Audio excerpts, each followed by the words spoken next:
कायदा 2014 लागू करा।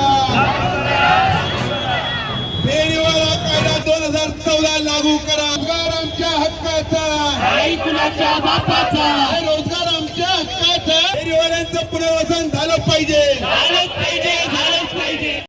आम्ही आजचा हा मोर्चा यासाठी काढला की आमच्या सगळ्या फेरीवाल्यांवर भरपूर कारवाई होत होती। आम्ही नगरपालिकेला एकच सांगितलं 2014चा कानून लागू करा। 2014च्या कानून मध्ये जे असं ते सुरू करा। आणि आता आम्ही हे सांगितलंय 150 मीटर बाहेर जर कोणावर केसेस झाल्या तर त्यांच्यावर अॅट्रॉसिटीच्या गुन्हे दाखल केले जातील।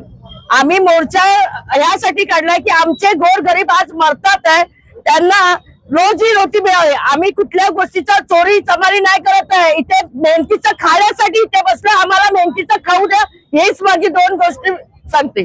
ज्या मीटिंग्स वार्ड ऑफिसरच्या समोर आमच्या झाल्यात तर काही कायद्याच्या गोष्टी ज्या होत्या त्या सरखोत साहेबांनी जरा सविस्तरपणे मांडल्यात त्यांच्या समोर, पण त्या कायद्याचं त्यांना वार्ड ऑफिसरला काहीही माहित नसल्यामुळं त्यांनी सांगितलं की आमच्या अधिकारी जे आहेत वरिष्ठ अधिकारी त्यांची तुम्हाला मीटिंग लावणार आहे येत्या 8 दिवसांनी। त्यांनी सर्व स्पष्ट सांगितलं की 8 दिवसात तुमची आम्ही मीटिंग लावणार आहोत, त्यांच्यासोबत चर्चा करा।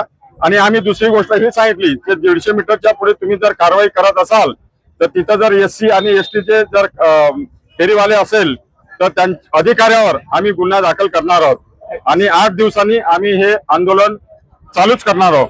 त्यांनी सांगितलं की 8 दिवसांनी आम्ही तुम्हाला उत्तर देणार आहोत, 8 दिवसाच्या आत। त्यांनी जर उत्तर नाही दिलं तर याच्यापेक्षा मोठा मोर्चा काढणार आणि जेल भरो सुद्धा करणार आहोत। एवढंच। आजची जी मीटिंग झाली त्या मीटिंग मध्ये आमचे प्रशांत सरकोजी, भाऊ पाटील, बबलजी कांबळे, रणजीत मॅडम, बरेच फेरीवाल्यांचे प्रतिनिधी उपस्थित होते। पण त्या अधिकाऱ्यांचं म्हणणं होतं की आपण ज्या विषयावर आमच्याशी चर्चा करत आहात त्यात तो माझ्या अधिकार क्षेत्रामध्ये नाही आहे आणि मी तुमची जी मागणी आहे तुमच्या वरिष्ठांना देणार आहे। पण आमचं एवढंच म्हणणं आहे की फेरीवाला कायदा 2014 लागू झाला, तुम्ही ज्या सामान्य नागरिकांचा सब्जेक्ट विषय घेऊन इथे निर्दोष फेरीवाल्यांवर सतत कारवाई करतायत आणि कारवाई करताना तुम्ही कायद्याचं पालन करत नाहीये। कारण कोणताही कायदा आणि कोणताही अशी सरकारी व्यवस्था तिथे लिहिलेला नाही की कारवाई करत असताना समोरच्याला जो माल आहे ते तुम्ही जप्त करू शकता, त्याची तुम्ही पावती न देता ते माल जप्त करून काही लोक बेकायदेशीर पद्धतीने पैसे पण घेतात फेरीवाल्यांकडनं, त्यांच्या रीतसर पावती पण देत नाही। तर आम्ही त्यांना सांगितलं की तुमची ही जी कारवाई आहे ते बेकायदेशीर आहे आणि फेरीवाला स्टेशन परिसर हायकोर्टाचा जो ऑर्डर आहे तो रद्द करण्यासाठी आम्ही ते पाऊल उचलण्यासाठी त्यांना सांगितलेलं आहे। आणि मुख्यमंत्र्यांनाही आम्ही असं सांगितलं की हे पत्र मुख्यमंत्र्यांना द्या। पण मी तुम्हाला सांगितलं इच्छितो की 150 मीटरच्या आत कारवाई असून सुद्धा हायकोर्टाच्या नावाखाली 150 मीटरच्या पुढे का कारवाई करता? आणि ही जबाबदारी कोणाची आहे? फेरीवाला कसं बसायला पाहिजे, किती त्याची मर्यादा पाहिजे, त्याच्याकडे ओळखपत्र पाहिजे, ID पाहिजे, हे काम करण्याचं काम फेरीवाल्यांचं नाही आहे। हे ऑर्डर सुप्रीम कोर्ट, हायकोर्ट किंवा ह्या कायद्याप्रमाणे महानगरपालिकाची आहे, राज्य सरकारची आहे। तुम्ही जर तुमचे कार्य व्यवस्थित करणार नाही आणि सामान्य नागरिकांना असं तुम्ही कारवाई करणार ते त्यांची मरणाची पाळी येणार, त्याचे जबाबदार कोण आहे? आम्ही आमची मागणी सतत आंदोलन मार्फे कायदेशीर पद्धतीने नेहमीच आणि आता सुरूच राहणार, कारण आता भरपूर वर्ष झाले आमचा संयम तुटलेला आहे। जय हिंद, जय भारत, जय महाराष्ट्र। फेरीवाला कायदा 2014 नुसार यापूर्वीचे जे आयुक्त होते सोनाने साहेब किंवा कोणी, त्या सर्वांना कायदा पाळणं बंधनकारक होतं। त्यानुसार फेरीवाल्यांचा माल जो जप्त करतो आपण तेव्हा त्यांचा पंचनामा केला पाहिजे आणि त्याची दंडाची रक्कम आकारून जर तो नाशवंत असेल तर तो तिथे त्वरित परत दिला पाहिजे। अधिकाऱ्यांच्या संगनमताने फेरीवाला पथकातील जे कर्मचारी आहेत ते माल जप्त करतात, घरी नेतात, अधिकाऱ्यांच्या घरी नेतात, हॉटेलवाल्यांना विकतात, बाहेर विकतात। म्हणजे ही एक प्रकारची लूट आहे, ही बेकायदेशीर आहे। फेरीवाल्यांची जी कारवाई चालू आहे 150 मीटरच्या बाहेर ही सुद्धा बेकायदेशीर आहे। यांचे हप्ते बंद होतील, यांना मिळणारा मलिदा बंद होईल, म्हणून हे फेरीवाला कायदा लागू करत नाही।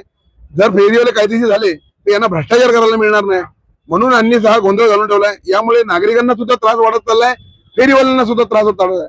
आमचं म्हणणं एवढंच आहे, कायदेशीर फेरीवाल्यांना परवानगी द्या, त्यांना फेरीवाला क्षेत्र तयार करून त्यांचं पुनर्वसन करा, म्हणजे यांची संख्या सुद्धा नियंत्रणात राहील, नागरिकांची गैरसोय होणार नाही.